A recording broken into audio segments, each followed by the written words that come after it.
Hey, I left my lights on last night, so my battery's dead. Oh no, that's such a pain in the ass. Well, can you help me? Why can't you figure this out for yourself? I don't know, I guess I can. I had plans to take care of myself today and prepare for the week ahead. This would take a huge chunk out of my day. Okay, I get it. Appreciate that. Let me know how you did later.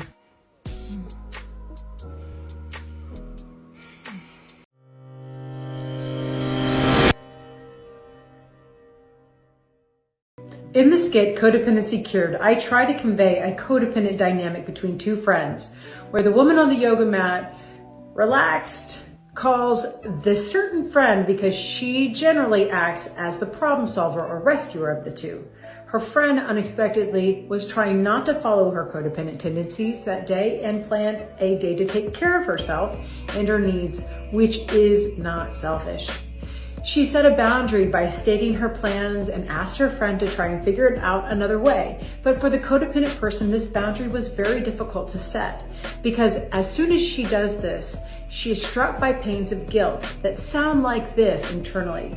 I feel so bad for saying no because I know I could have easily sacrificed my time for what she wants from me, since that's what I was raised to do for my mother and father, and put off what I need to do for myself until later. But then later never comes, or I have to rush through it, which is exhausting and unfulfilling. And then, oh boy, here comes a rush of resentment that starts to flow from within me towards her and myself for sacrificing my time once again. Unfortunately, I have led her to think this is what I am okay with, but I need to take responsibility for that. And deep down, it is not what I'm okay with. Now, let's reframe this internal dialogue to be more self-affirming instead of self-sacrificing. It would sound like this. I struggle with codependency, but I must stop this type of behavior because this is not the way I want to treat myself. And my self-worth can't be dependent on being there for everyone all the time. I need to put a boundary on this part of myself for my own mental health and emotional wellness. I think I will explain this to her, and because she is my friend, she will understand. If she does not, then at least I know this about our relationship. You seem like you're gonna cry when I ask you how you feel, but then nothing comes out. I just want people to be happy. So you keep your feelings inside, that way they won't upset others? Yeah, pretty much. Think about it. Are they ever really happier for you doing this? Never thought of that, no. Sounds like your sadness is more like grief for the fact that nobody ever made your happiness their priority like you do theirs. What are you eating now? Snacking's gonna make you fat, mark my words. Sorry, I'm not on a diet like all the time. Every time I walk in here, you're eating something. I thought I hid that. Next time I'll eat it in my room. You pass me back the potatoes? I wish you wouldn't. Really? I am not going to eat anymore. You can have a healthy piece of fruit for dessert. How about that? I don't think I need to waste your time listing all the ways our relationship with food is distorted by diet culture, social media, economic status, family dynamics, and body type. But I will say something about parents turning food into a weapon of aggression and control. It works like this. If a parent nags, name calls, or tries to overly control how much, what type, and when their kiddos eat, that child will grow seriously resentful of the parent and how food brings them so much ridicule, discipline, and shame. In order to protect their relationship with their parent, however, they eventually start turning this anger inward and taking it out on themselves and their bodies for not acting in ways that would avoid ridicule. This is the beginning of what we call an eating disorder or disordered eating. So my advice is to get curious about a child's eating patterns and wonder what the underlying issues could be instead of attacking what you see on the surface. Since there could be so many factors at play that simply hounding them will never resolve, but can make things worse.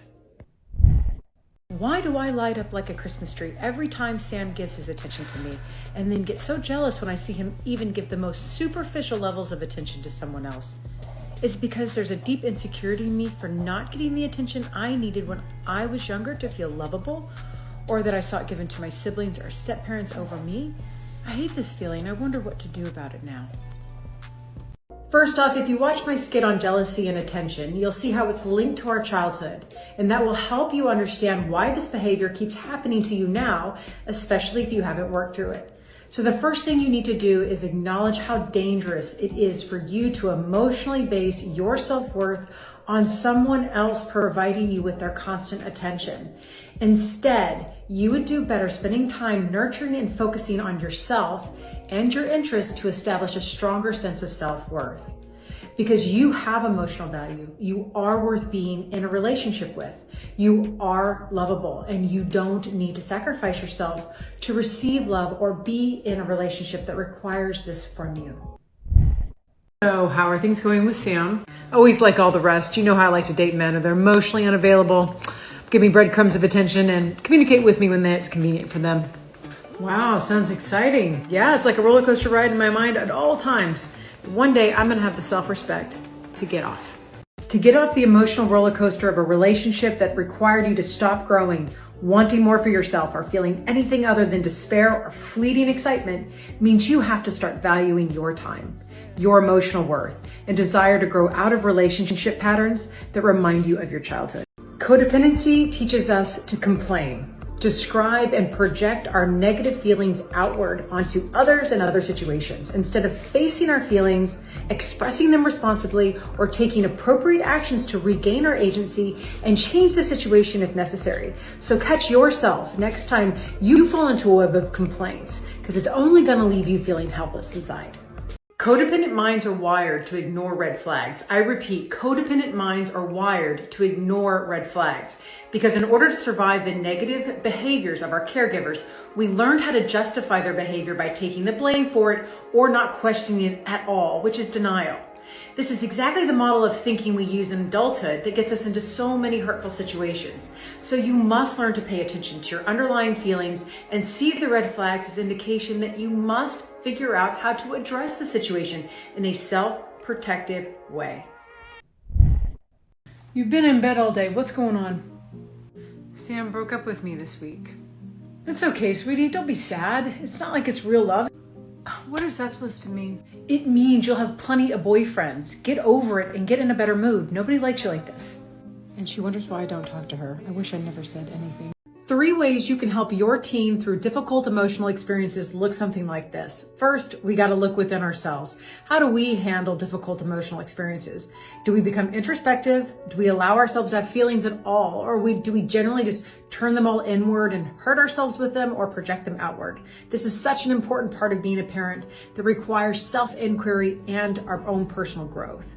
The second is to understand the child's first time of experiencing anything is emotionally raw and painful.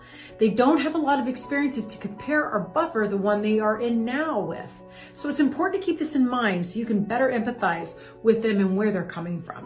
Which leads us to the third part. What you can do to help them is ask them questions, open-ended questions that help them explore with you possible meaning and how they are going to even come up with their own conclusions about what happened.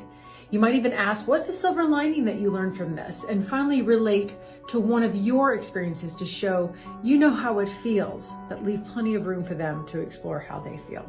What codependent parents don't often realize is that they pass along self-doubt, anxiety, and volatility through the transmission of their behaviors. And we're sure kids hear you say, do this or don't do that. They are more affected and even molded by the things that you do around them.